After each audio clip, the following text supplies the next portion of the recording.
Misalnya saat belajar keyakinan kelasnya apa? Tidak boleh makan. Apa lagi? Tidak boleh minum. Apa lagi? Kalau minum dikit-dikit boleh deh. Tidak boleh bercanda. Coba Helena aturan di kelas. Di kelas apa aja misalnya? Di kelas itu kita harus apa? Helena kalau di kelas harus apa? Harus memperhatikan guru nggak saat mengajar? Ya? Iya. Oke, bagus. Nah, sekarang kita akan tuliskan di Iqbal. Kita akan tuliskan di sticky note ini. Bu Heni akan bantu tuliskan. Nanti siapa yang menyebutkan boleh maju ke depan, nanti menempel di sini. Oke, jelas ya? Kita akan buat namanya keyakinan kelas 1. Satu apa? B. Kelas 1 B. Siapa yang mau menyebutkan? Kira-kira kita akan membuat kesepakatan kelas yang pertama. Di kelas kita harus apa? Coba siapa angkat tangan? Sebentar. Ranya, sebutkan kita di kelas harus apa? Oke, maju ke depan. Bu Heni bantu tuliskan ya. Oke, Ranya silakan ditempel di sini. Senyampainya aja. Oke. Tertib. Ya, tepuk tangan buat Ranya. Apa lagi kita di kelas? Coba Nabila. Kita harus apa kita? Iqbal. Ayo. Harus belajar memperhatikan guru ya, berarti ya.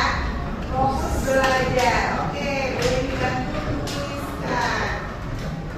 Fokus belajar. Silakan Nabila tempel ke depan. Oke.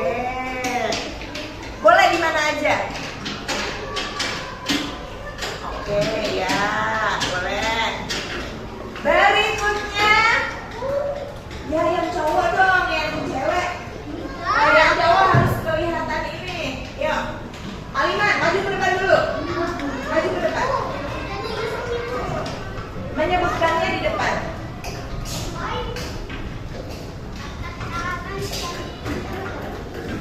Apa contohnya? Keyakinan kelas yang kita sepakati apa? Di kelas itu harus apa? Tidak boleh nyontek, pinter banget saat ulangan. Oke. Tidak boleh mencontek. Ya. Aturan tempelan di mana aja boleh. Deketan ya. Jangan tinggi-tinggi, yang deketan aja, yang deketan. Nah, tidak boleh mencontek. Oke, terima kasih. Hilal boleh maju ke depan. Apalagi kira-kira? Kalau dari pagi, Arsya. Nanti Hilal dulu. Dari pagi, kalau pertama itu yang apa? Pak Begit? Apa? Harus menulis. Harus mengerjakan tugas dari guru. Ya, betul, bagus. Mengerjakan tugas guru. Ya. Hilal. Boleh ditempel. Berikutnya, terima kasih Hilal. Berikutnya, Bella. Kalau kalian pagi datang jam berapa? Jam 5. Datang ke sekolah 6:30. Berarti apa? Datang pagi. Datang tepat waktu. Oke. Datang tepat waktu.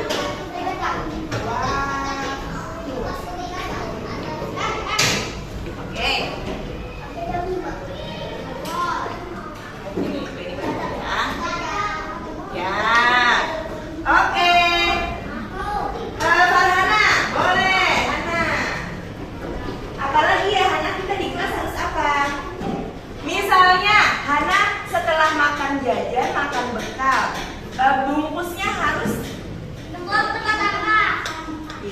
membuang sampah tempat sampah, menjaga kebersihan ya, menjaga kebersihan.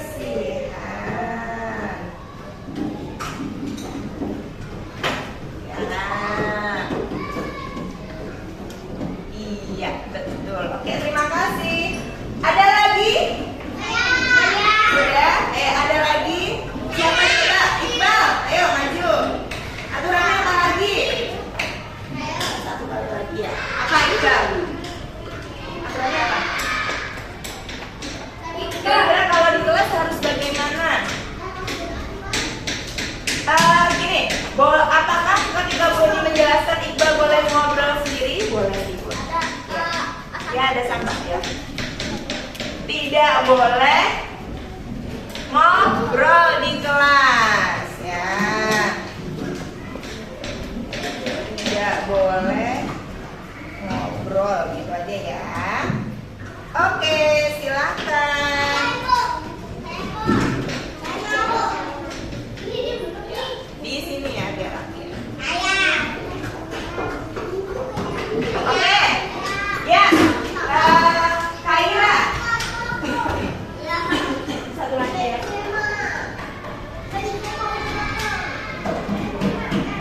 Biar apa aturannya? Tidak boleh makan di kelas, boleh tidak? Saat belajar gitu ya. Tidak boleh makan di kelas.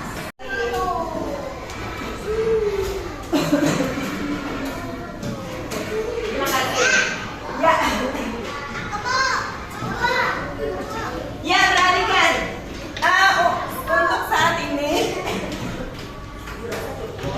nanti kita akan membuat reaksi kelas lagi. Siapa namanya? Sharon. Boleh deh Sharon terakhir deh. Oke. Ya. Apa Sharon? Oh, tidak boleh lari-larian. Betul. Tidak boleh lari-larian. Sharon boleh Tante.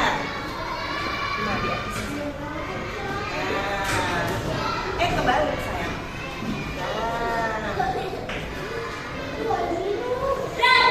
Ya. Oke, Arsya. Ya.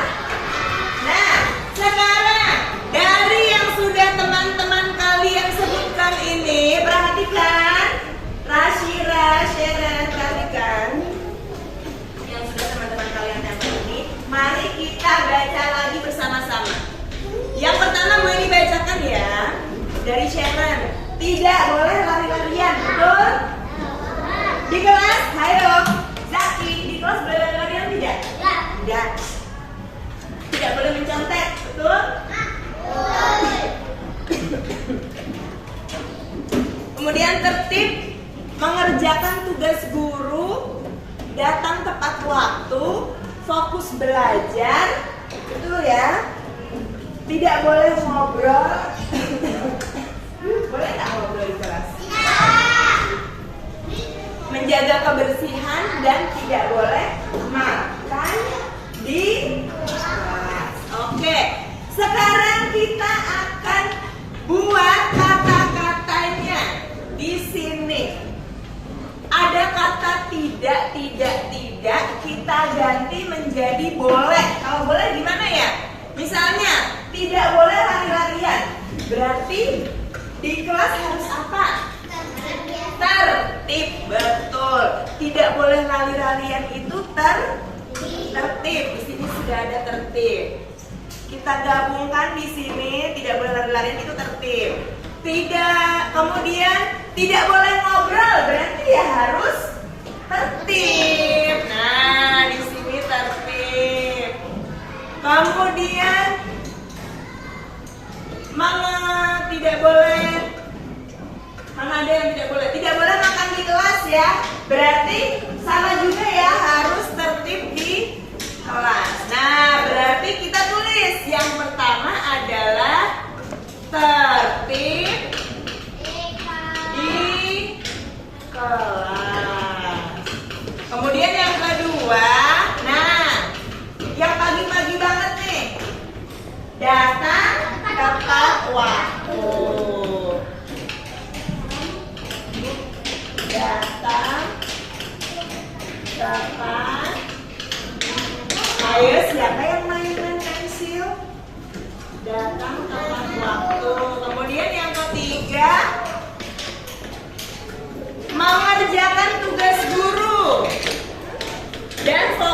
belajar itu sama dengan titip. Berarti mengerjakan tugas guru. Mengerjakan tugas. Boleh tidak kalian ngobrol dulu mengerjakan tugasnya nanti, boleh tidak? Nah, ya. Kemudian tidak boleh mencontek. Dalam tepat waktu tadi sudah. Menjaga kebersihan. Menjaga kebersihan. Ya, ini dia kesepakatan keyakinan kelas kita.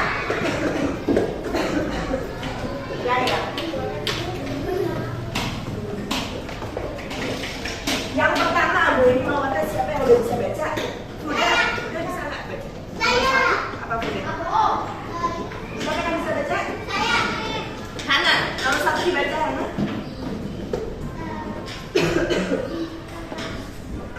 Betul, setuju. Setuju nggak kita harus ikut di kelas? Setuju ya? Oke, nomor 2 siapa yang mau coba baca? Ya sudah. Datang tepat waktu. Setuju? Oke. Kemudian ya, tanya. Mengerjakan tugas guru, setuju? Setuju. Kemudian yang keempat, ajar menjaga kebersihan. Setuju? Setuju. Itu adalah keyakinan kelas kita. Harus dipatuhi? Dipatuhi nggak? Iya dong, dipatuhi, dijalankan. Ya, kita sepakat ya membuat keyakinan kelas ini ya. Sepakat tidak? Halo, kelas 1B. Sepakat ya. Oke, terima kasih. Ini adalah keyakinan kelas 1B. Wakil Kepala Sekolah SD Nutan Kayu Utara 07 Ibu Reni Kristiawati MPD. Yang terhormat Bapak Zainuddin SPD MM selaku pengawas Kecamatan Matraman. Yang saya hormati Bapak Ibu Guru serta Teknik SD Nutan Kayu Utara 07. Assalamualaikum warahmatullahi wabarakatuh. Salam sejahtera buat kita semuanya. Alhamdulillah, puji syukur kehadirat Allah Subhanahu wa Ta'ala, bahwasannya pada hari ini kita sama-sama berkumpul di tempat ini dalam acara aksi nyata diseminasi budaya positif SD Nutan Kayu Utara 07 yang nanti pemaparannya akan dibawakan oleh Bu Heni Pratiwi. Tak lupa salawat serta salam kita curahkan ke junjungan kita Nabi Muhammad SAW beserta para keluarga, sahabat, dan insya Allah kita sebagai pengikut beliau yang insya Allah juga akan mendapatkan syafaatnya di yaumul akhir. Amin ya rabbal alamin.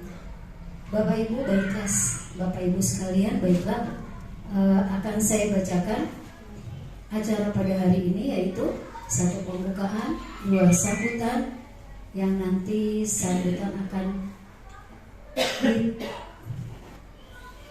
dibawakan oleh Ibu Reni Kristiawati selaku Wakil Kepala Sekolah SD Nutan Kayu Utara 07, dan sambutan nanti oleh Bapak Zainuddin SPD MM selaku pengawas Kecamatan Matraman.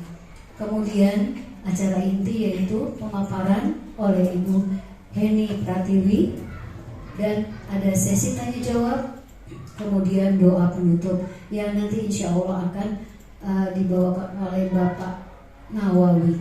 Baiklah Bapak dan Ibu sekalian, melangkah ke acara selanjutnya, yaitu marilah sama-sama kita dengarkan sepatah dua patah kata sambutan dari Ibu Wakil Kepala Sekolah kita, Ibu Reni Kristiawati. Padanya dipersilakan. Bismillahirrahmanirrahim. Assalamualaikum warahmatullahi wabarakatuh. Yang yang terhormat Bapak Zainuddin SPD MM selaku pengawas di Kecamatan Matraman. Yang saya hormati Bapak Ibu, guru dan karyawan SDN Utan Kayu Utara 07. Pertama-tama puji syukur kehadirat Allah Subhanahu wa taala karena atas rampahan rahmatnya lah kita dapat berkumpul pada siang hari ini, yaitu mengikuti acara diseminasi budaya positif yang akan dipaparkan oleh Ibu Heni Pratiwi. Kemudian tak lupa sholawat serta salam senantiasa kita aturkan untuk junjungan kita Nabi Muhammad SAW. Semoga syafaatnya senantiasa tercurah untuk kita semua. Amin, amin, amin ya rabbal alamin. Alhamdulillah, pada kesempatan kali ini kita menyaksikan Bu Heni ya akan memaparkan aksi nyata tentang diseminasi pusat positif. Alhamdulillah sudah seperempat perjalanan ya Bu Heni ya dalam mengikuti pendidikan guru penggerak. Kita doakan semoga Bu Heni lancar sampai nanti akhir mengikuti pendidikan guru penggerak ini. Amin. Dan saya juga harapkan kepada Bapak Ibu semua untuk dapat mengikuti kegiatan pada siang hari ini dengan baik. Meskipun kegiatan ini sudah pernah dilakukan, tapi alangkah baiknya kalau kita juga tetap belajar dan kemudian menyimak dengan baik apa yang sudah disampaikan oleh Bu Heni untuk menambah pengalaman dan juga wawasan kita. Mungkin itu saja yang dapat saya sampaikan. Bila banyak kesalahan dan kekurangannya, saya mohon maaf. Wassalamualaikum warahmatullahi wabarakatuh.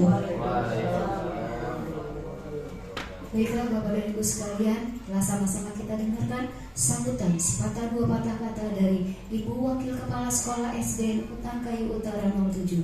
Melangkah ke acara selanjutnya, yaitu mari sama-sama kita dengarkan sepatah dua patah kata sambutan dari Bapak pengawas kita, yaitu Bapak Zainuddin SPD MM. Monggo Bapak, dipersilakan. Terima kasih pada pembawa acara. Bismillahirrahmanirrahim. Assalamualaikum warahmatullahi wabarakatuh. Selamat siang, salam sejahtera untuk kita semua. Bismillahirrahmanirrahim. Alhamdulillahirabbil alamin. Wassalatu wassalamu ala asrofil mursalin wa ala alihi wa sahbihi asma'in. Amma ba'du. Rabbi shrah li sadri wa yassir li amri wahlul 'uqdatam min lisani yafqahu qawli. Yang sama-sama kita hormati Ibu Reni Kristiawati, Wakil Kepala Sekolah SDN Utan Kayu Utara 07. Berarti wakilnya satu ya, perangkap bidang kurikulum dan keistimewaan. Yang saya cintai dan saya banggakan Ibu Heni Pratiwi, calon guru penggerak angkatan ke-8. Yang saya cintai dan saya banggakan rekan-rekan guru dan tenaga kependidikan SDN Utan Kayu Utara 07. Alhamdulillah, bersyukur. Mari kita panjatkan kehadirat Allah Subhanahu wa taala, Tuhan Yang Maha Esa, bahwa siang hari ini saya dapat hadir pertama untuk silaturahim. Baru pertama saya ketemu teman-teman guru di Matraman. Rencananya nanti ketemu di acara IKM ya. Yang kedua, saya menghadiri undangan Ibu Heni selaku guru penggerak, calon guru penggerak. Seperti ini tinggal menunggu proses. Terbenturnya adalah karena gubernur kita PJ. Jadi semuanya nanti melalui seizin Kementerian Dalam Negeri dan BKN. Tapi mudah-mudahan kita doakan cepat turun SK-nya, Bu. Amin ya. Nanti menyusul Ibu Heni ketika sudah lulus seperti kemarin panen raya. Yang kedua, Ibu Bapak, saya selaku pengawas pembina wilayah mengingatkan tugas Bapak Ibu itu yang melekat ada 6 sebenarnya. Ini mengingatkan saja, yang pertama Ibu, tugas pokok fungsinya adalah membuat program. Ini sudah tahun ajaran baru, yang kelas 1 program sudah berjalan itu yaitu MPLS selama 9 hari. Berakhir tanggal 25 Pak. Harinya apa itu ya? Pokoknya jangan 10 hari, nanti kelamaan, 9 hari saja, karena kepotong yang libur kemarin sebenarnya. Ibu guru mempersiapkan, yang pertama adalah seorang guru harus bisa membuat program. Program itu banyak sekali uangnya ya. Dari mulai program tahunan, ada program semester, kemudian sampai turunannya adalah RPP atau yang sekarang disebut modul ajar. Setelah membuat program, Ibu harus bisa melaksanakan program. Yang ketiga, Ibu harus bisa mengevaluasi, asesmen. Yang keempat, Ibu Bapak harus bisa menganalisis hasil asesmen. Yang kelima, Ibu Bapak harus bisa membuat program perbaikan pengayaan. Yang terakhir, tugas Ibu ini 6 minimal, Bapak Ibu harus bisa membuat yang namanya program bimbingan konseling. Itu tugas yang melekat pada seorang guru, sehingga wajar Bapak Ibu mendapat gaji dan tunjangan. Bagi Bapak Ibu yang belum mendapatkan tunjangan profesi, maka perlu ada yang namanya program induksi guru pemula. Ada yang masih ikut yang PNS atau CPNS? Sudah semua Pak? Guru pemula sudah ikut semua ya? Ciri-cirinya itu, guru yang baru diangkat dalam rangka 1 tahun itu harus diinduksi oleh guru senior sekolah itu. Yang menunjuk misalnya Pak Wakil, Pak Pasko atau Bu Wakil boleh ini ya Bu, menjadi guru pembimbing guru induksi selama 1 tahun. Sudah bulan ke-11 membuat program, membuat laporan, baru nanti diuji oleh kita para pengawas. Kalau lulus, Ibu namanya mendapat sertifikat PPJG.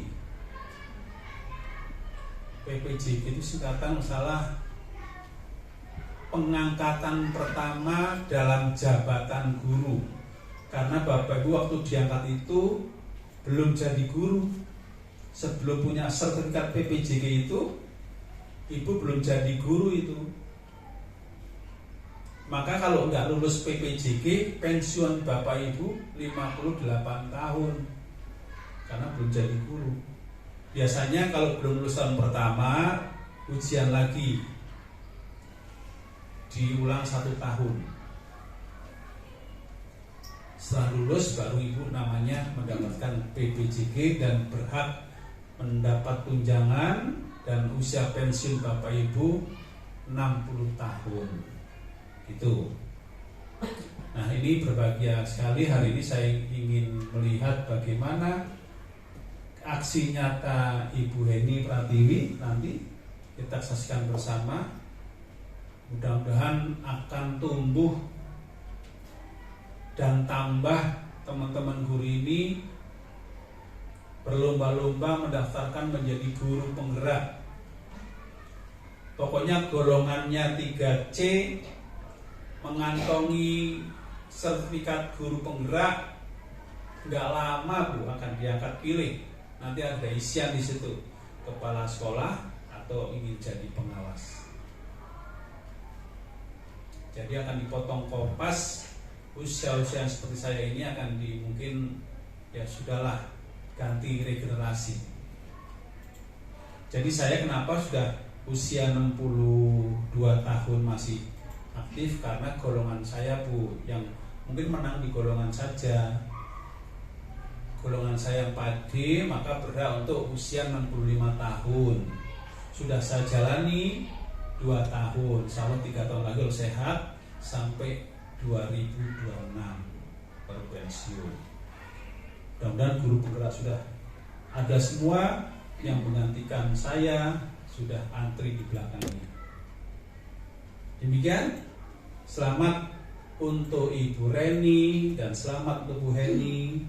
Mudah-mudahan ke depan akan memberikan nuansa baru, warna baru di dunia pendidikan, khususnya di SD Utan Kayu Utara, khususnya umumnya di Kecamatan Matraman.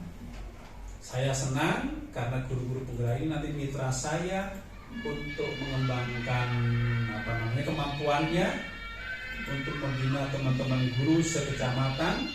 Itu saya biasa didampingi oleh guru-guru penggerak. Demikian, kurang lebihnya mohon maaf. Saya akhiri. Wabillahi taufiq wal hidayah. Wassalamualaikum warahmatullahi wabarakatuh. Bapak dan Ibu sekalian, demikianlah sama-sama kita dengarkan sepatah dua kata-kata sambutan yang disampaikan oleh Bapak pengawas kita, Bapak Zainuddin SPD MN. Mudah-mudahan apa yang beliau haturkan, apa yang beliau sampaikan sebagai bahan pembekalan buat kita dan sebagai motivasi buat kita dalam ruang lingkup kita sebagai pendidik. Matur suwun Bapak. Baiklah Bapak dan Ibu sekalian, di tengah-tengah kita telah hadir Bapak Kepala Sekolah kita, Bapak Tatang Capetang, selaku Kepala Sekolah SD Utan Kayu Utara 07. Mari sama-sama kita dengarkan sepatah dua kata-kata sambutan yang akan disampaikan oleh Bapak Kepala Sekolah kita, Bapak Tatang Capetang SPD. Monggo Bapak, silakan.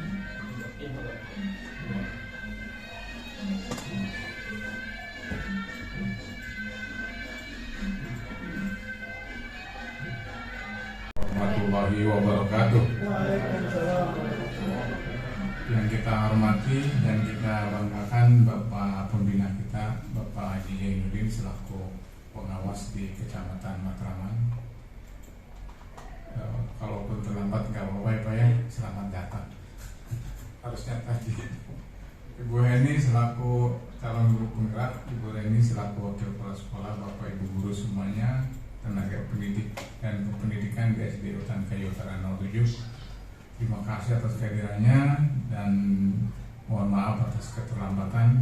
Namanya juga begini Pak ya, ada segala macam lah di sekolah, jadi baru sempat terlambat kurang lebih 15 menit. Tapi nggak apa-apa, mudah-mudahan kita juga, saya pikir tadi sudah cukup dari Bapak pengawas kita untuk melaksanakan kegiatan ini. Mudah-mudahan khususnya Bu Heni jadi penambah energi ya kehadiran Bapak pengawas. Padahal dulu Bu Heni nggak sampai sini ya, nggak sampai Bapak pengawas ya.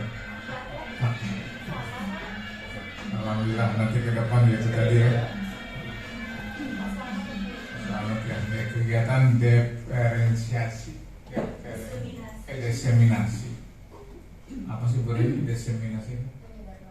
Menyebarluaskan. Alhamdulillah, saya yang ya sudah tua juga Pak ya, mau dapat sesuatu yang baru, penyegaran dari junior saya Ibu Heni, karena namanya ilmu itu tidak pandang senior dan tidak pandang junior, ilmu itu ada di mana-mana.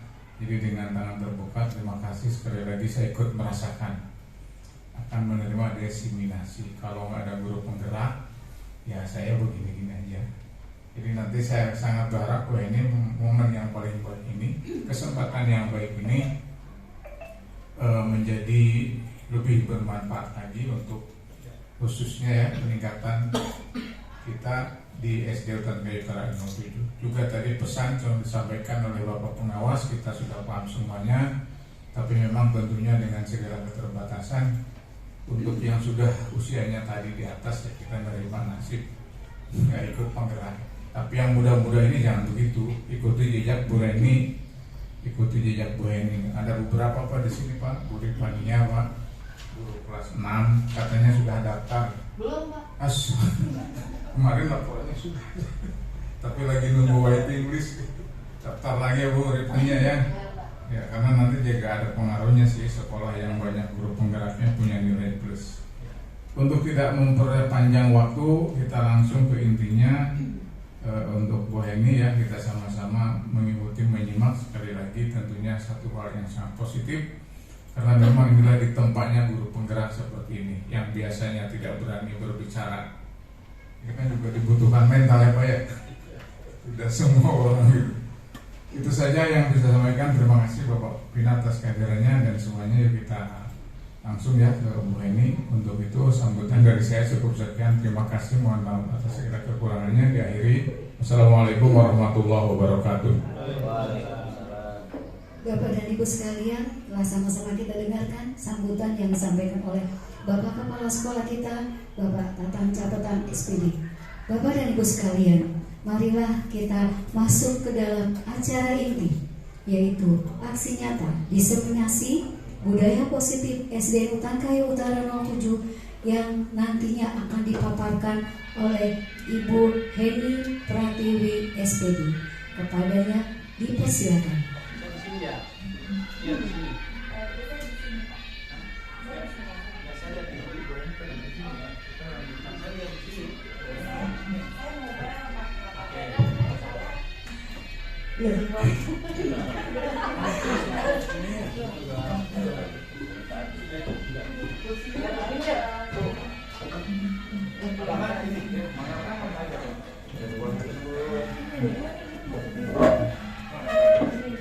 Saya di depan Bapak jadi pegang.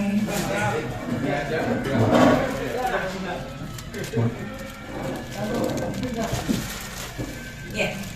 Assalamualaikum warahmatullahi wabarakatuh. Alhamdulillahirrahmanirrahim. Syukur puji Tuhan, alhamdulillah kita panjatkan kepada Allah Subhanahu wa taala. Kita dapat berjumpa kembali ya setelah 1 minggu yang lalu ya Bapak Ibu. Mudah-mudahan gak bosan sama saya ya. Terima kasih saya ucapkan untuk Bapak Zainuddin selaku pengawas Kecamatan Matraman yang sudah bersedia untuk meluangkan waktunya hadir memenuhi undangan saya. Kemudian yang terhormat Bapak Kepala Sekolah SDN Utankayu Utara 07 dan Bu Reni Kristiawati selaku Wakil Kepala Sekolah, dan rekan-rekan guru semuanya yang sudah mendukung kegiatan ini. Bapak Ibu semuanya, saya berada di sini ingin menyampaikan diseminasi itu tadi sudah disampaikan Bu Reni, menyebarluaskan tentang pemahaman saya selama saya mempelajari modul 1.4 dalam pendidikan guru penggerak, yaitu tentang budaya positif. Kenapa sih budaya positif harus disebarluaskan Bapak Ibu? Nah, itu kaitannya dengan visi kita kemarin. Kemarin kita sudah membentuk visi sekolah. Visi itu kan tujuannya untuk menjadikan sekolah yang lebih baik kan ya Bapak Ibu. Nah, untuk mewujudkan visi itu pasti akan timbul budaya-budaya baru, budaya-budaya positif baru yang diterapkan di sekolah ini. Untuk itu, konsep dari budaya positif itu harus disampaikan, karena tidak bisa kita terapkan secara sendiri-sendiri. Yang namanya budaya itu kita lakukan secara bersama-sama dan konsisten. Makanya perlu untuk disebarkan pemahamannya. Nah, sebelum itu saya melihat Bapak Ibu ini tegang sekali. Kita ice breaking dulu boleh? Boleh. Kita berdiri Bapak Ibu. Berdiri. Oke.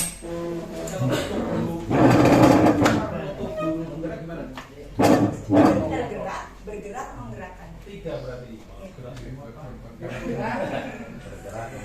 Ya. Ini kita ice breaking santai ya Bapak Ibu. Kalau saya bilang door, Bapak Ibu ikut door, gitu ya. Door. Kalau saya bilang boom, biasanya kalau di boom gimana? Oh, gitu ya. Boom. Kalau saya doornya banyak, door, Bapak Ibu bilang apa? Gak kena. Oke? Ya, yuk. Door. Boom. Door. Oke. Door. Gak kena. Door.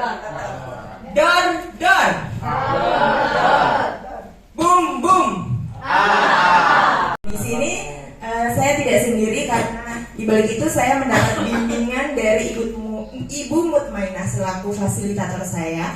Fasilitator itu memfasilitasi kami belajar di dunia maya, daring ya. Kemudian secara luring saya dibimbing oleh Bapak Dede Hidayat selaku pengajar praktik yang hari ini juga mendapat undangan tapi berhalangan hadir ya Bapak. Kemudian Bapak Tatang Capetang selaku Kepala SDN Utan Kayu Utara 07 dan saya sendiri selaku calon guru penggerak angkatan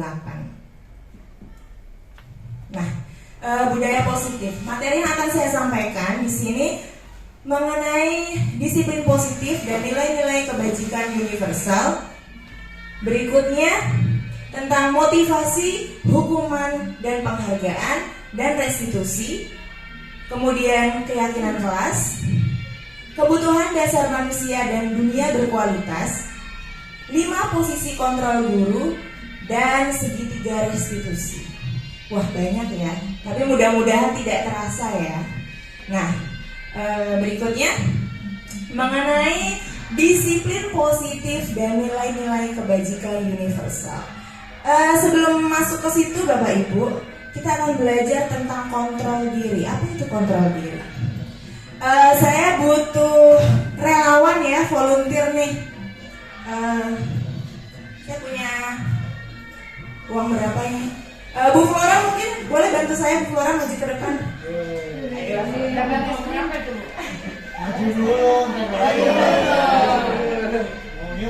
Bu Flora boleh? Iya.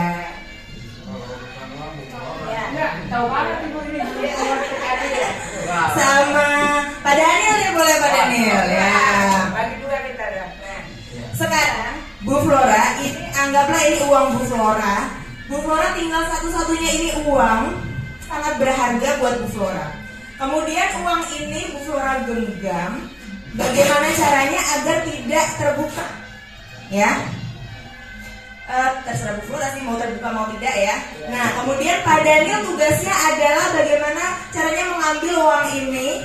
Pak Daniel boleh mengancam, boleh gelitikin, boleh apa aja, ya. Oke, silakan digenggam Pak Daniel. Berarti ya. Boleh dengan cara apapun. 1, 2, 3. Silakan uang itu. Kalau tidak, saya akan peluk.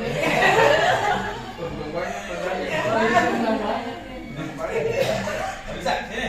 Ya, ambil nih. Ya. Bisa tidak Pak Daniel? Ya, kalau dia lawan nggak bisa. Tidak bisa. Sekarang tukeran, itu ceritanya uang Pak Daniel. Nah, sekarang giliran Bu Flora yang ini Pak Daniel ya. Hasilnya itu mama nih.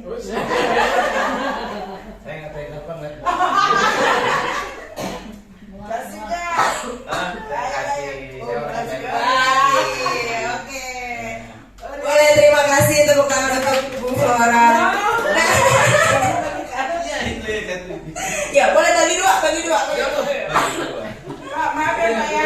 Ya, boleh. Terima kasih untuk Pak Daniel dan Bu Flora. Nah, dari apa ya? Dari simulasi tadi ya, Bu Flora dan Pak Daniel. Bu Flora pertama memegang uang yang bagi Bu Flora itu sangat berharga. Pak Daniel dengan bagaimanapun caranya, bisa tidak tadi Bu Flora terbuka tangannya? Tidak. Begitu juga dengan Pak Daniel. Pak Daniel tadi menutup, tapi akhirnya membuka ya, karena kasihan ya Pak Daniel. Nah, akhirnya dibuka lah, kasihan katanya. Nah, proses menutup dan membukanya tangan ini itu atas kontrol siapa? Atas kendali siapa Bapak Ibu? Kendali siapa? Diri sendiri. Ya, betul. Jadi apapun yang kita lakukan, mau kita melepaskan uang itu atau kita keep uang itu ada dalam alam bawah sadar kita. Kita ini mengontrol diri kita sendiri. Itulah yang dinamakan disiplin. Disiplin positif itu berawal dari mana? Dari diri kita sendiri, betul. Bu Mariam. Nah, di sini Dr. William Glasser dalam kontrol teori yang berkembang menjadi choice theory meluruskan beberapa miskonsepsi tentang makna kontrol. Nah, di sini itu sebenarnya ada ilusi bahwa kita ini sebenarnya miskonsepsi. Yang pertama, guru mengontrol murid. Kita kalau lagi ngasih tahu murid nih, gini. Sepertinya guru mengontrol murid, padahal sebenarnya murid itu sebagai individu punya kontrol diri sendiri. Kalau mereka nggak mau ngerjain ya udah, makanya di kelas itu ada yang namanya anak jalan-jalan sendiri, lari-lari sendiri. Itu karena dalam dirinya dia nggak mau mengerjakan, dia nggak bisa dikontrol oleh siapapun, seperti itu, ya. Kemudian semua penguatan positif, efektif dan bermanfaat. Tidak semua penguatan positif itu efektif dan bermanfaat, karena bisa membuat ketergantungan atau jadi kualitas kita jadi menurun karena kita berkali-kali mendapatkan mendapatkan kontrol atau kendali. Kita jadi tidak bersemangat lagi. Kemudian kritik dan membuat orang merasa bersalah dapat menguatkan karakter. Nah, biasanya kita begini nih. Saya kalau kadang ya sebelum belajar modul ini, saya itu ayo kamu sih gitu. Jadi kita tuh terkesan menyalahkan anak murid. Dikira kita itu akan membuat anak itu tergugah ya kan untuk berubah. Padahal itu justru membawa anak murid menuju identitas gagal. Dia jadi merasa, oh iya kata bu guru aku begini, berarti aku memang begini gitu. Berikutnya Bu Maria, orang dewasa memiliki hak untuk memaksa. Ini ilusi. Tidak semua hal bisa dipaksakan, ya. Bahwa kita ini memang guru di sekolah itu punya power, tapi tidak untuk memaksakan kehendak ke anak. Anak mau apa? Silahkan. Mungkin memang bukan kemauannya, mungkin bukan bakatnya di situ, bukan minatnya di situ. Kita tidak perlu untuk memaksakan. Berikutnya, nah, arti kata disiplin. Disiplin itu apa sih sebenarnya Bapak Ibu? Menurut Ki Hajar Dewantara pernah berkata, memberikan pernyataan, di mana ada kemerdekaan, disitulah harus ada disiplin yang kuat. Kemerdekaan di sini konteksnya kemerdekaan pendidikan, merdeka belajar. Jadi kalau anak-anak yang merdeka belajar yang sesuai dengan kodratnya, mereka pasti akan diterapkan dengan disiplin yang kuat, ya.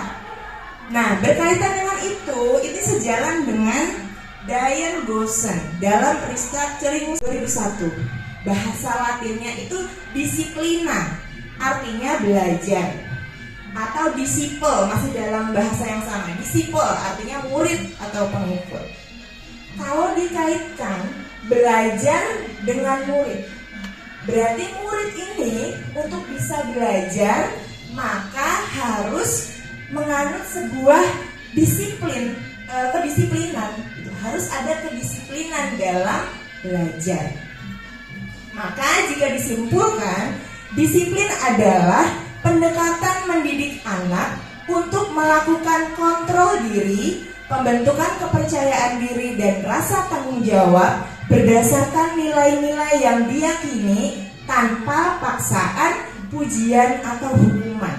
Jadi kontrol diri itu tadi, anak bisa mengontrol dirinya sendiri tanpa dipaksa orang, tanpa harus dipuji orang, tanpa dihukum orang.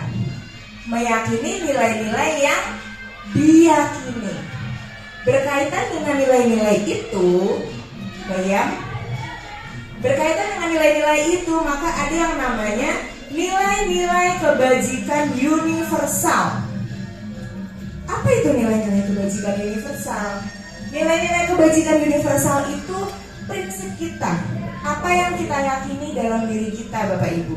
Prinsip mulia yang dianut oleh seseorang merupakan fondasi kuat dalam berperilaku dan bersifat universal. Jadi tidak ada batasan bahasa, suku bangsa, agama maupun latar belakang. Nah, nilai-nilai kebajikan universal ini bisa dianut oleh siapa saja. Contohnya kejujuran, tanggung jawab, keadilan, Bapak Ibu menganut itu kan, dalam hati Bapak Ibu menjunjung tinggi kejujuran pasti kan. Nah, ketika orang disuruh berbohong, aku tidak mau. Ya karena apa? Karena dia menjunjung tinggi kejujuran. Dia menganut nilai-nilai kebajikan universal berupa kejujuran. Contohnya seperti itu. Nah, kaitannya dengan Merdeka Belajar, di sini nilai-nilai kebajikan juga bisa dalam bentuk profil pelajar Pancasila, seperti beriman, bertakwa, berakhlak mulia, mandiri, bernalar kritis, berkebinekaan global, bergotong royong, dan juga kreatif. Nah, selanjutnya teori motivasi, hukuman dan penghargaan dan restitusi. Di sini masih menurut Diane Gossen bahwa 3 motivasi perilaku manusia itu ada. Yang pertama adalah untuk menghindari ketidaknyamanan atau hukuman.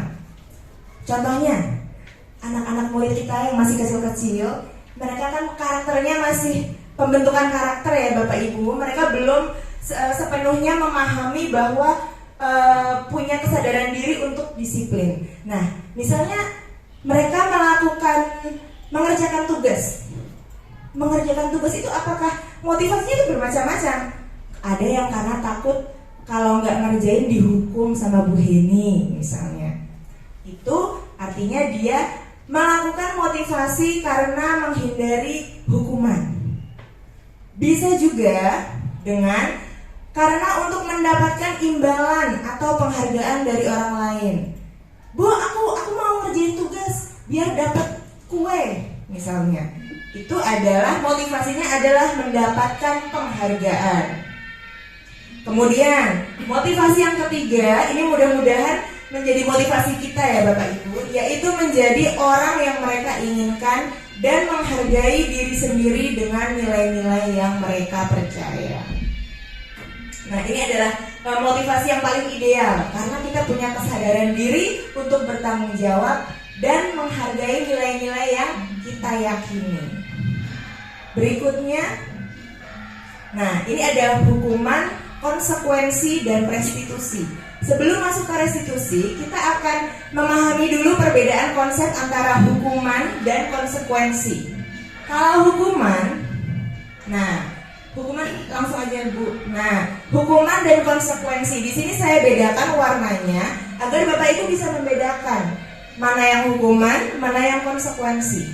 Nah, sambil kita merefleksi Bapak Ibu apa yang selama ini sudah kita terapkan di kelas atau terapkan di peserta didik ya.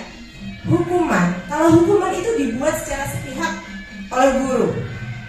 Kalau konsekuensi dibuat berdasarkan kesepakatan guru dan murid.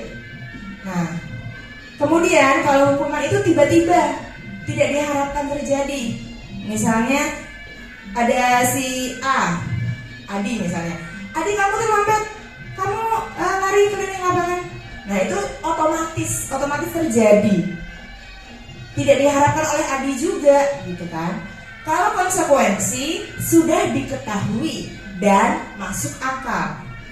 Contohnya, misalnya Adi ini coret-coret meja. Konsekuensinya apa? Menghapusnya ya kan? Membersihkan meja itu kembali. Jadi lebih nyambung. Kalau hukuman itu nggak nyambung, misalnya datang telat, tapi hukumannya lari keliling lapangan. Nah, kalau konsekuensi, ya karena dia mencoret-coret meja, ya dia bersihkan lagi mejanya. Jadi lebih logis, konsekuensi logis, ya. Kemudian murid atau kalau hukuman, murid akan tersakiti, itu jelas. Karena biasanya hukuman itu bersifat paksaan dan anak akan merasa tidak nyaman dengan itu. Dampaknya adalah anak minder, malu karena dilihat oleh teman-temannya yang lain. Sedangkan kalau konsekuensi itu anak tetap dibuat tidak nyaman, tapi tidak seintens hukuman. Murid tetap dibuat tidak nyaman karena ya dia menghapus meja ya kan, itu dia tetap merasa tidak nyaman. Kemudian kalau hukuman itu mode paksaan dari guru, ayo kamu hukumannya ini, kamu hukumannya ini. Kalau konsekuensi, stimulus respon. Kamu barusan melakukan apa? Coret-coret Bu, berarti kamu tahu kan kamu harus apa? Iya Bu, bersihkan dulu mejanya. Nah, stimulus respon, kita tunggu respon anak. Tahu nggak anak konsekuensinya atas apa yang dia lakukan? Nah, kemudian kalau hukuman itu dampak ke anak adalah anak bisa saja marah ke gurunya, tapi dipendem aja. Kemudian merasa bersalah, rendah diri, mengasingkan diri. Biasanya kalau anak dihukum malu sama teman-temannya, atau kalau ketemu gurunya ya takut dihukum lagi, melipir gitu kan misalnya. Kalau konsekuensi, anak lebih ke kehilangan hak atau waktu atau penahanan. Misalnya ketika tadi si Adi membersihkan meja, dia kehilangan waktu, dia harusnya bisa lanjut belajar. Atau konsekuensi, yang pertama, lari mengelilingi lapangan basket. Nah, saya mau tanya sama guru olahraga nih, Pak Daniel. Lari mengelilingi lapangan basket 2 kali karena terlambat hadir di sekolah. Itu konsekuensi atau hukuman? Hukuman. Kita cek Bu Mariam. Iya, betul. Itu hukuman. Karena tidak logis.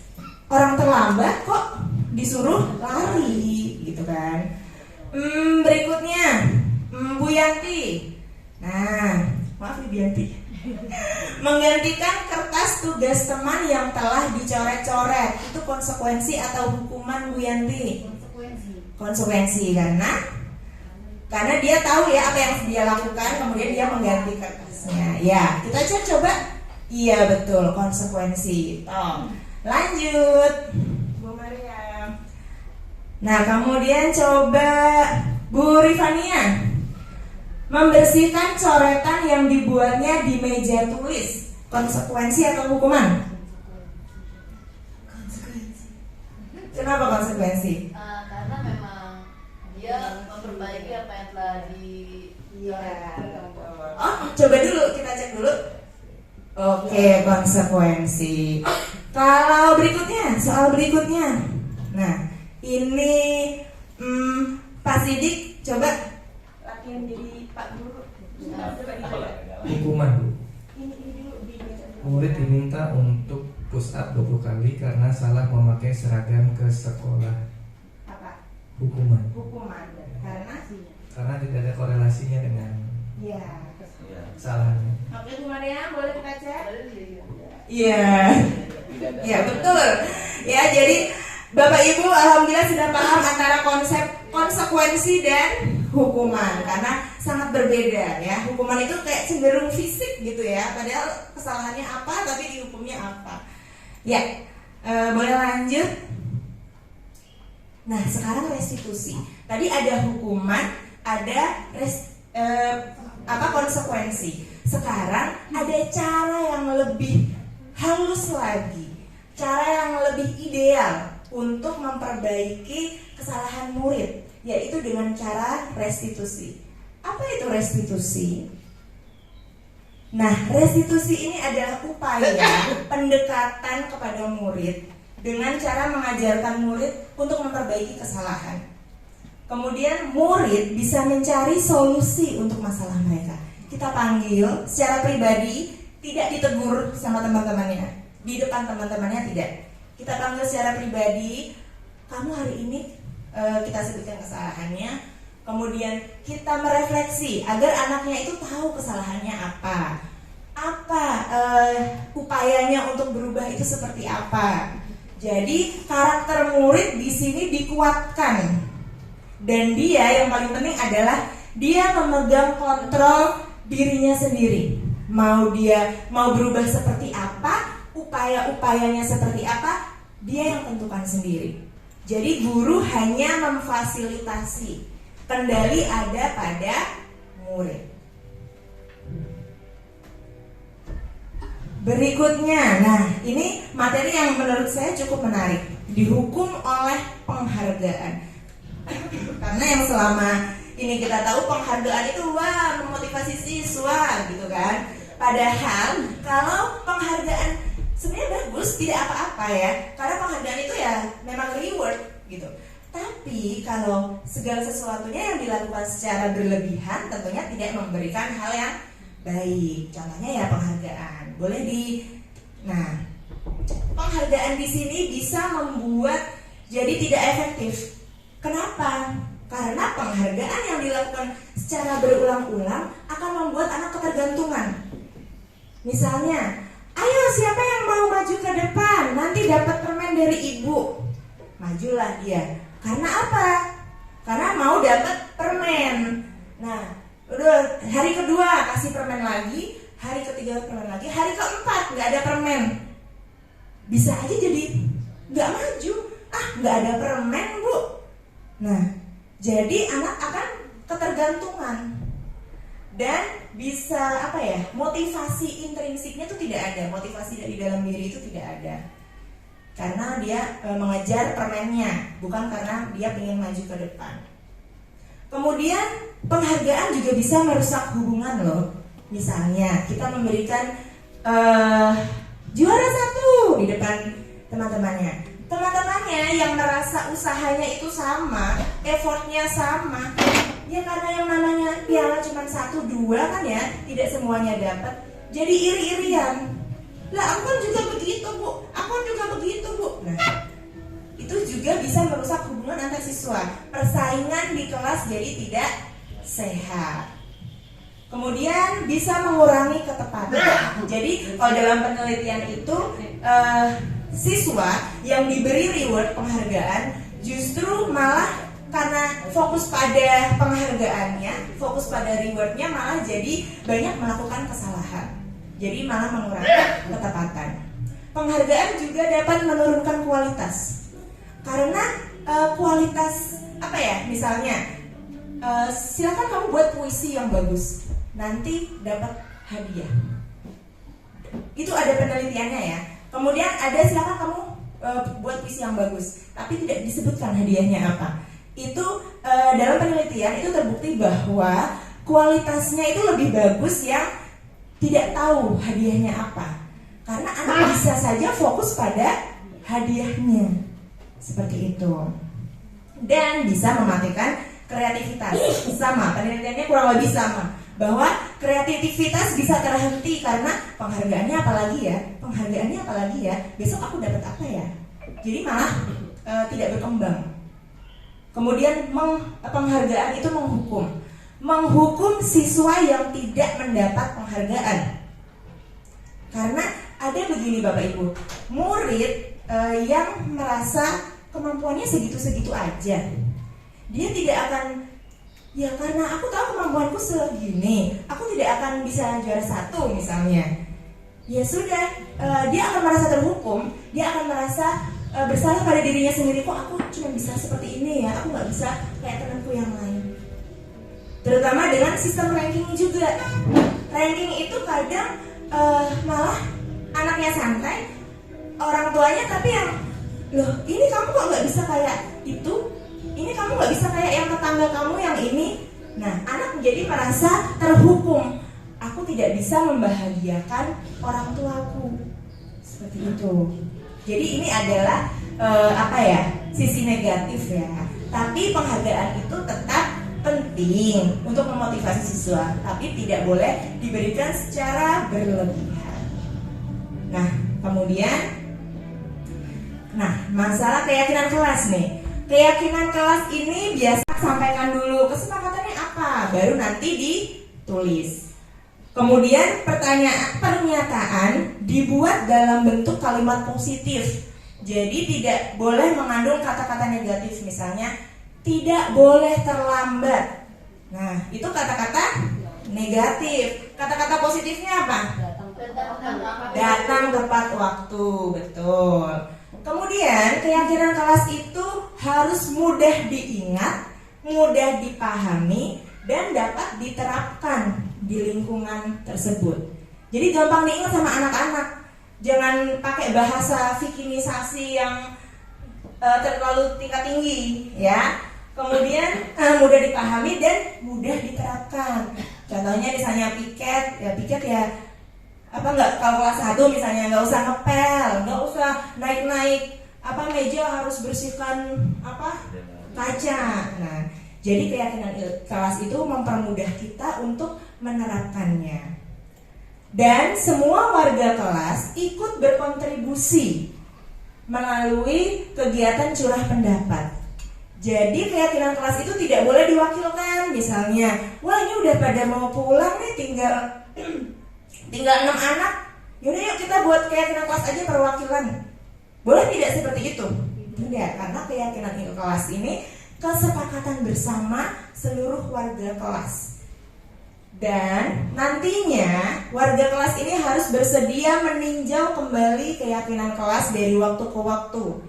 Jadi apa ya yang kurang dari keyakinan kelas yang sudah kita buat? Sejauh ini sudah sebagus apa ya? Sebaik apa ya penerapannya? Apakah anak-anak masih banyak yang melanggar? Harus kita rubah tidak? Harus kita tambahin tidak keyakinan kelasnya? Nah, itu harus secara berkala direfleksi, ditinjau ulang. Berikutnya, ini adalah prosedurnya. Prosedur pembentukan keyakinan kelas. Yang pertama, misalnya guru kita masuk nih ya, datang. Anak-anak, hari ini kita akan membuat keyakinan kelas. Murid di kelas melakukan curah pendapat tentang peraturan yang perlu disepakati di kelas. Misalnya, ayo kamu, kira-kira kita di kelas harus apa? Kita harus apa? Nah, kita minta pendapat anak-anak. Setelah itu dicatat, kita bagikan seperti sticky note itu, post-it ya. Kita bagikan, anak-anak masing-masing menulis. Kalau kelas 1 kemarin karena ada yang masih terkendala membaca menulis, saya bantu tuliskan. Ya, jadi kamu pengen kelasnya yang seperti apa aturannya di kelas seperti apa? Nah, baru saya bantu tuliskan. Kemudian setelah itu ditempel di depan kelas dan diubah kalimatnya, mengubah bentuk kalimat negatif menjadi positif seperti tadi. Ya, tidak boleh ada kata tidak dan pokoknya yang berkonotasi negatif. Kemudian, tapi bukan itu, keyakinan kelasnya bukan itu. Kita tentukan dengan nilai kebajikan yang dituju dari peraturan tersebut. Misalnya tadi, datang tepat waktu. Datang tepat waktu itu nilai kebajikannya apa Bapak Ibu? Disiplin. Itu yang kita tulis sebagai keyakinan kelas. Disiplin.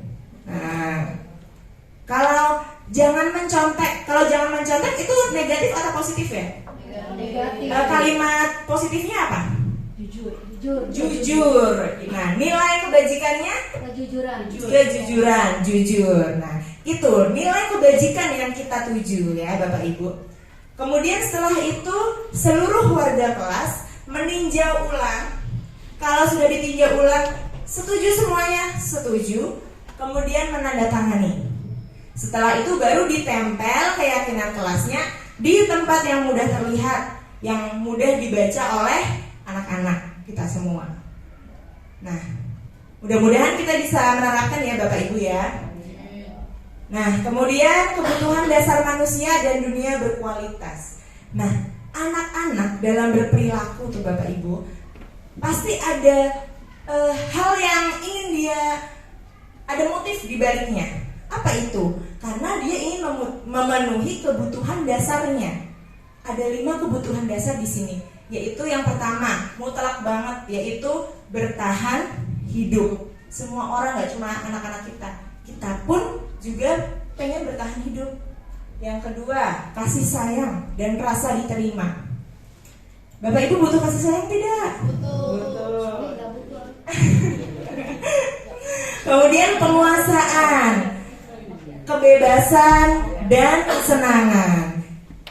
Berikutnya kita bahas satu persatu. Nah, di sini kebutuhan yang paling utama yaitu bertahan hidup. Ada fisiologis. Fisiologis itu makanan, kesehatan, tempat tinggal ya, fisik. Kemudian biologis, kebutuhan reproduksi ya. Kemudian psikologis, rasa aman, rasa nyaman, kasih sayang, ya itu manusiawi sekali. Kita tidak memenuhi hobi itu kayak ada yang kurang. Nah, itu adalah kebutuhan dasar kita yang memang harus kesenangan, menikmati hal yang menyenangkan. Itu juga kebutuhan kita. Kita ketawa-ketawa, ya kan? Kita refreshing, outing class ya, Buripun. Nah, itu kita memenuhi kebutuhan dasar kita, yaitu kesenangan ya. Nah, kaitannya dengan kebutuhan dasar itu, kita masing-masing punya dunia berkualitas yang pasti isinya beda-beda. Apa itu dunia berkualitas? Dunia berkualitas itu tempat kita menyimpan gambaran representasi dari semua yang kita inginkan. Bisa orang, bisa tempat, benda, nilai-nilai dan kepercayaan yang penting bagi kita. Misalnya apa sih contohnya kok dunia berkualitas? Kita punya impian apa misalnya Buripun. Buripun, siapa orang yang paling penting dalam hidup Burifania? Orang tua.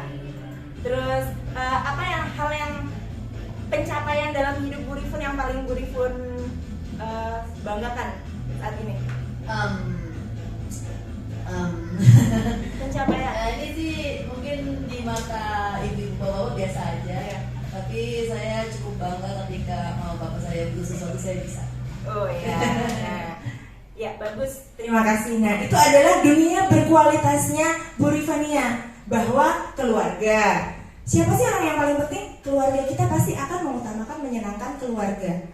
Kemudian pencapaian, kita akan merefleksikan pencapaian kita ini kita sudah pernah ngapain aja sih, gitu. Itu masuk ke dalam dunia berkualitas versi kita. Apakah orang, benda, nilai-nilai yang dianut itu juga bisa saja berbeda.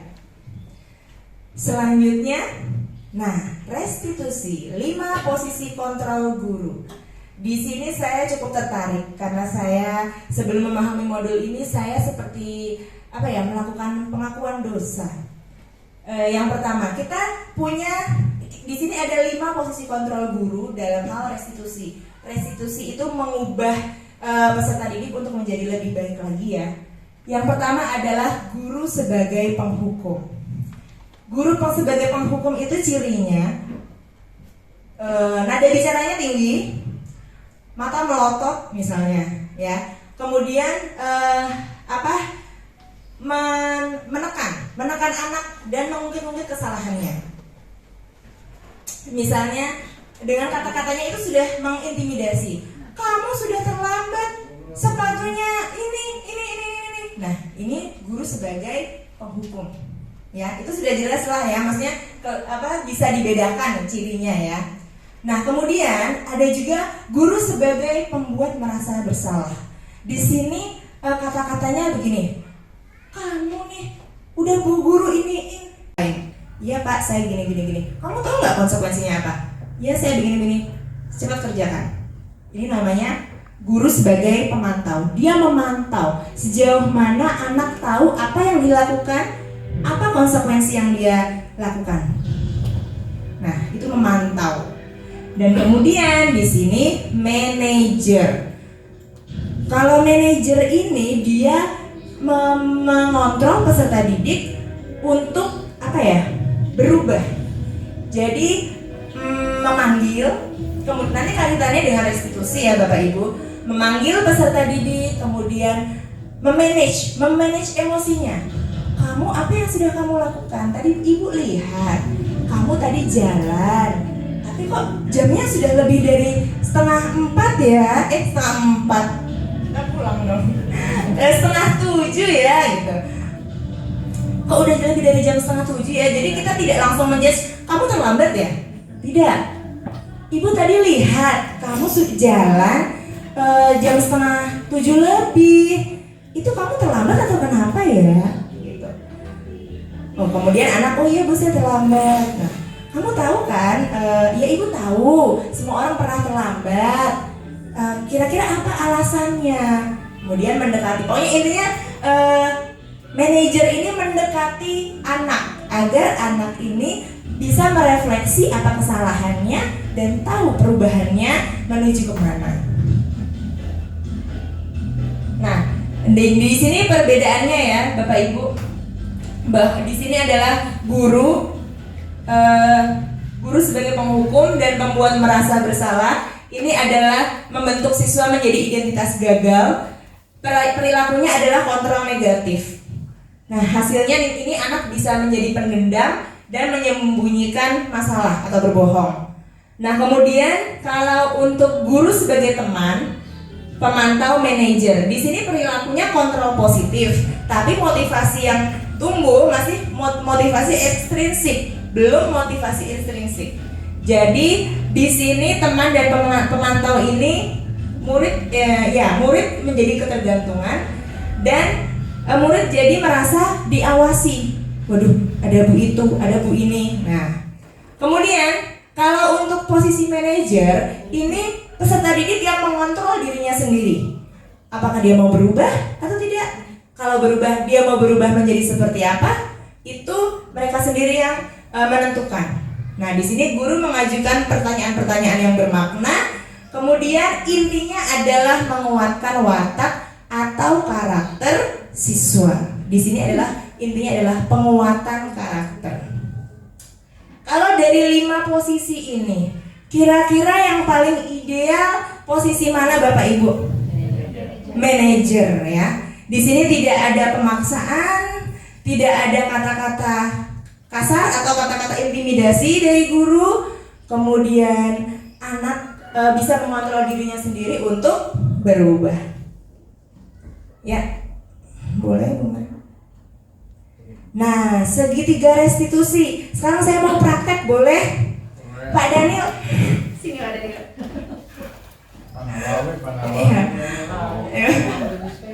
Pak Daniel ya.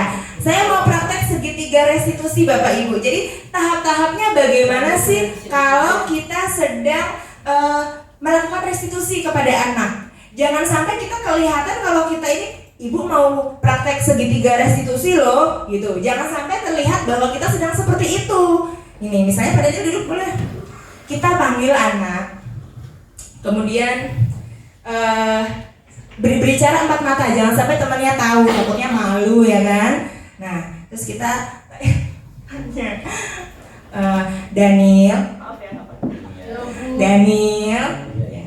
Daniel, ibu tadi lihat kamu ambil makan bekal teman kamu pas istirahat. Apa betul? Betul Ibu.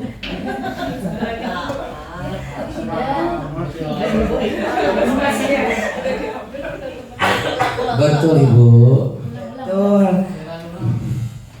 Nah, yang pertama adalah tahap menstabilkan identitas. Menstabilkan identitas dengan kata-kata Bapak Ibu tidak tertarik mencari siapa yang salah. Saya juga pernah melakukan kesalahan seperti itu. Contohnya begini, Daniel, Ibu juga pernah minta bekal teman. Di sini Ibu tidak mau mencari siapa yang salah. Ibu tidak menyalahkan Daniel, gitu. Itu namanya menstabilkan identitas. Selanjutnya Bu Mariam, validasi tindakan yang salah. Nah, Daniel pasti punya alasan dong kenapa tadi kamu minta bekal teman kamu. Coba, kenapa? Tadi alasannya saya tidak sarapan di rumah dan saya tidak bawa uang juga. Oh, nggak bawa uang, udah nggak sarapan, nggak bawa uang. Nah, dari jawaban Pak Daniel ini, kita sebagai guru ini seolah-olah mendukung apa yang Pak Daniel lakukan. Padahal sebenarnya itu stimulus respon. Kita menstimulus dulu, pengen tahu nih respon Pak Daniel seperti apa. Terus kita, oh jadi kamu nggak bawa uang. Iya Ibu. Terus kamu juga nggak sarapan. Betul Ibu. Iya, Ibu tahu pasti kamu kelaparan ya kan. Apalagi kamu badannya sehat banget begini, pasti lapar ya kan. Oh, aku tahu sih. Nah, itu benar Daniel. Ibu tahu kamu pasti lapar. Kamu sedang memenuhi kebutuhan kamu ya kan. Tapi hal itu merugikan teman kamu. Nawawi jadi nggak jadi makan, bekalnya diambil, gitu ya. Kan kasihan Daniel. Apakah kamu menyesal? Saya menyesal Bu. Saya tidak akan mengulangi perbuatan itu lagi. Iya. Nah, Dia kamu di lapangan. nah, kita harus pastikan apakah Pak Daniel ini menyesal dan tahu di mana letak kesalahannya. Setelah itu baru kita menanyakan keyakinan dengan kata-kata apa nilai-nilai yang telah kita sepakati. Kembali lagi ke keyakinan kelas. Kita kembali. Nah, sekarang kita ingat-ingat nih Daniel. Kita kan udah pernah bikin keyakinan kelas. Kira-kira apa salah satu isi keyakinan kelasnya di situ? Tidak mengambil barang milik orang lain misalnya. Nah, jawab misalnya Pak Daniel. Ya, saya tidak akan mengulangi perbuatan itu lagi dan tidak akan mengambil barang milik teman. Ya. Ya, jadi Daniel tahu ya kesalahannya di mana. Nah, kira-kira apa yang setelah ini akan Daniel lakukan untuk memperbaiki kesalahan itu? Ya, saya akan berjanji. Minta maaf dulu ke Pak Nawawi. Ya, saya akan minta maaf kepada Pak Nawawi dan saya akan di rumah sarapan pagi dan saya akan meminta uang kepada orang tua saya. Iya, pokoknya tidak mengambil barang milik Orang. Iya. Salaman Pak. Daniel yakin mau berubah? Yakin Ibu. Kapan mau berubah? Mulai kapan mau berubah? Hari ini. Oke, siap. Semoga Daniel bisa berubah menjadi siswa yang lebih baik lagi. Amin. Oke, silakan duduk. Terima kasih Pak Daniel, tepuk tangan. Ya. Beda deh. Segitiga restitusi, bahwa restitusi itu tidak mengandung kekerasan atau paksaan sama sekali. Kita tanyakan ke anak, apa sih yang sudah kamu lakukan tadi? Kita tanyakan alasannya. Alasannya apa? Karena anak itu bertindak pasti ada alasan, ada motivasi, ada kebutuhan dasar yang harus dia penuhi. Nah, setelah itu baru kita tawarkan, kamu mau berubah yang seperti apa? Apa perubahan yang akan kamu lakukan? Seperti itu. Ya, terima kasih Bapak Ibu. Kiranya itu yang bisa saya sampaikan. Semoga bermanfaat ilmunya. Saya bukan menggurui ya Bapak Ibu, mohon maaf. Ini saya hanya menyampaikan materi yang sudah saya pelajari di modul 1.4 budaya positif. Terima kasih Bapak Ibu. Saya kembalikan Bu Yanti selaku MC. Terima kasih. Wassalamualaikum warahmatullahi wabarakatuh. Terima kasih sekali Bu Heni, banyak sekali tambahan-tambahan ilmu yang kita dapatkan dari paparan yang Bu Heni sampaikan, dan alhamdulillah kita semakin menjadi terbuka dan ada juga dalam tanda kutip tamparan buat kita sebagai guru. Ternyata ada satu dua yang mungkin kita lupa ya. Mungkin kita lupa, oh iya, tadi setelah kita dengarkan paparan dari Bu Heni, oh iya, ternyata ada loh kita melakukan ya atau iya Bapak dan Ibu. Iya, jujur ya. Nah, barangkali di sini Bapak dan Ibu ingin lebih luas lagi wawasan dan ingin lebih lagi dalam lagi menggali dari yang tadi Bu Heni sudah paparkan. Barangkali ada nih terbetik di benak kita, apa sih tadi? Oke, saya belum jelas. Nah, dalam hal ini ada sesi tanya jawab ya. Ada yang ingin Bapak Ibu sampaikan, monggo dipersilahkan ya Bu Heni ya. Nanti dengan senang hati Bu Heni menjawabnya. Untuk sesi pertama silakan, siapa yang ingin bertanya? Saya. Saya. Ayah, Bu Rifania, monggo Bu Rifania. Saya nggak dapat mikrofon. Bu Heni. Jadi ternyata selama ini saya merupakan juru penghukum ya Bapak Ibu ya. Iya. Jadi saya lebih ingin bertanya bagaimana baiknya gitu sebagai seorang guru. Jadi saya punya murid pernah bolos. Ternyata dari rumah dia berangkat sampai sekolah nggak nyampe. Dan dia nyangkut di tempat nongkrong gitu kan. Nah, saya memberikan hukuman sebagai ternyata memang saya guru penghukum. Saya memberikan hukuman mengangkat buku di atas kepala selama 5 menit gitu. Tapi jika ingin menjadi seorang guru yang apa tadi? Guru manajer itu kira-kira bagaimana ya baiknya? Terima kasih. Mau ditampung dulu apa gimana ya? Jawab aja lah. Jawab. Ya, terima kasih Bu Rifania atas pertanyaannya. Jadi Bu Rifania ini punya murid yang bolos. Nggak bolos sih, cuma berangkat sekolah iya, tapi di sekolah nggak nyampe gitu ya. Nah, kemudian Bu Rifania memberikan hukuman dengan mengangkat buku. Ya, berdiri sambil mengangkat buku. Nah, ya itu tadi seperti konsekuensi atau hukuman itu Bapak Ibu? Hukuman. Nah, kalau menurut saya ya, mungkin nanti kalau ada pendapat lain teman-teman bisa menambahkan. Menurut saya itu lebih ke kita beri bimbingan secara individu. Karena kan yang namanya bimbingan itu bisa bimbingan sosial, bisa bimbingan belajar. Nah, ini kita berikan bimbingan sosial secara individu. Kita tanya dengan segitiga restitusi tadi, apa sih yang membuat dia terlambat? Membuat dia tidak masuk sekolah? Memang dari perjalanan dari rumah ke sekolah ini ada apa sih, gitu kan? Pasti ada motivasinya dia untuk tidak masuk sekolah itu karena apa? Apa dia mampir ke rumah temennya? Apa dia mampir ke warnet, nge-game, ya kan? Nah, itu perlu tanya jawab seperti tadi, melakukan praktik segitiga restitusi agar lebih tahu mendalam motivasi dan kebutuhan dasar yang sedang dia penuhi ini kebutuhan dasar yang mana? Apa hanya ingin bersenang-senang, memenuhi kesenangan, atau dia sebenarnya mampir karena lapar di rumah gak ada sarapan, dia mampir ke warteg memenuhi kebutuhan dasar perut biologis, fisiologis. Nah, itu jadi berbagai macam kebutuhan dasar ya Bu Rifania ya, perlu kita ulik-ulik lagi.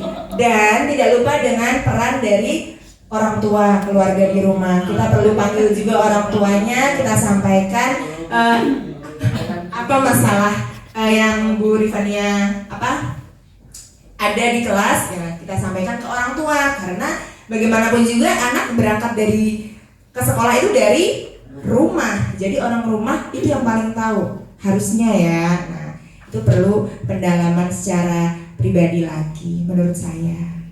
Ya, terima kasih Bu Rifania. Bagaimana jawabannya? Luar biasa. Puas. Terima kasih. Iya. Iya Bapak Ibu. Gak bisa.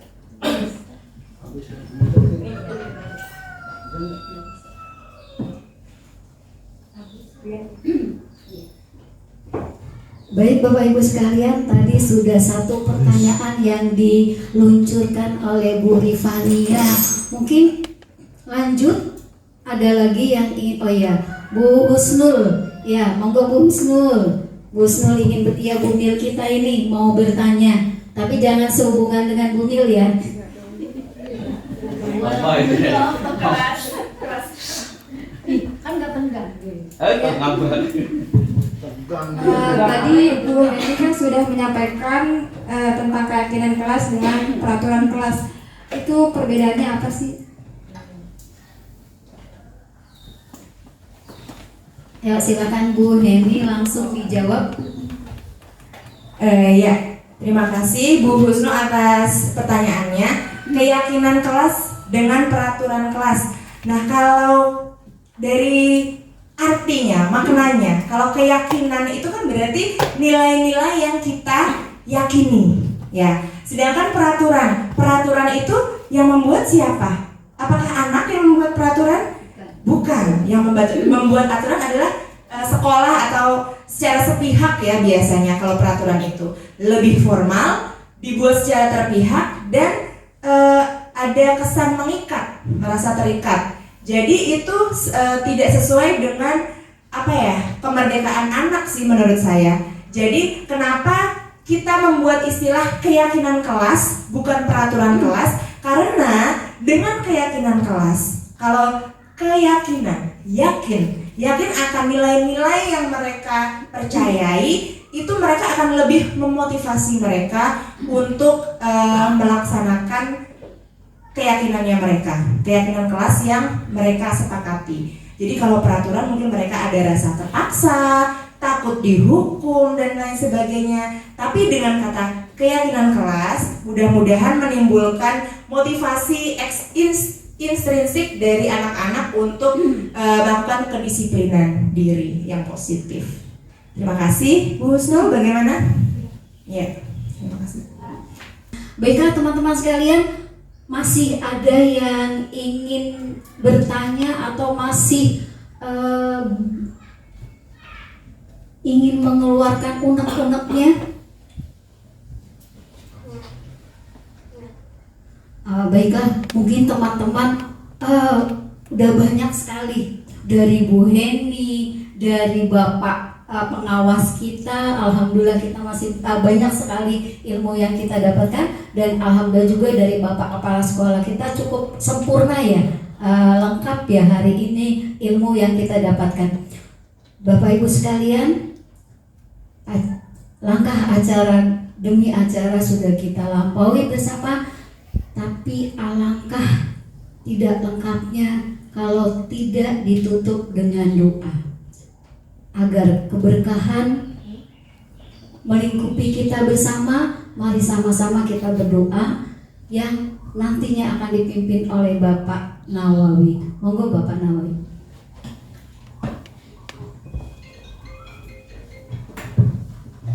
Baiklah Bapak Ibu Guru sekalian yang saya hormati, Bapak Pengawas Pak Jainal Abidin dan Bapak Kepala Sekolah kita Pak Tatang Cabatang dan Ibu Wakil Kepala Sekolah Ibu Reni Krisnawati.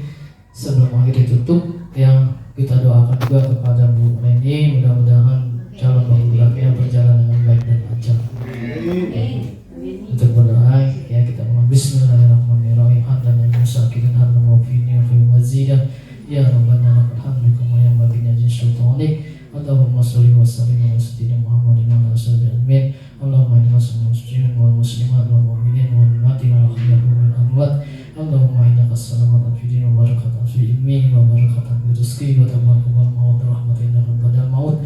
Allahumma inna nas'aluka Rabbana jalana busana wa ikan tabirana lakana wa syirin. Rabbana atina fid dunya hasanah wa fil akhirati hasanah wa qina adzabannar.